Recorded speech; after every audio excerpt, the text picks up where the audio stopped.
សួស្តីបងប្អូនទាំងអស់គ្នាថ្ងៃនេះនាំកូនឡើងភ្នំជាថ្ងៃសម្រាប់ថ្ងៃបុណ្យ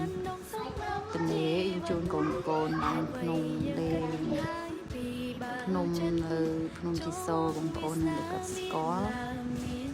នៅភ្នំជីសូរនៅខេត្តតាកែវបងប្អូន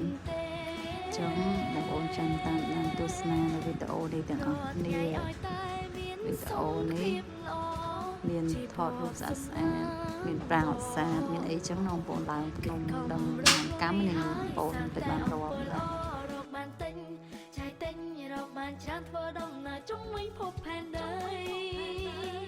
កុំប្រៀបធៀបខ្លួនអ្នកនឹងអ្នកដទៃចង់គៀបផ្ទះអ្នកណាភ្លើផ្ទះអ្នកនឹងថ្លៃអូ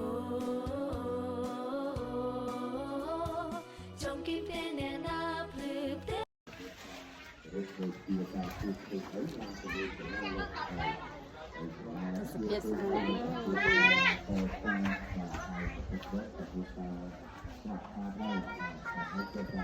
ចាត់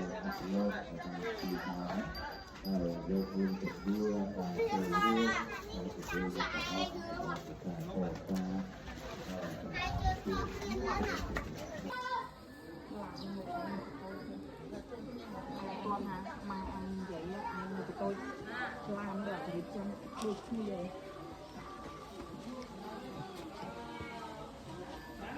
ដល់ទៅវាបានបងណាដែរ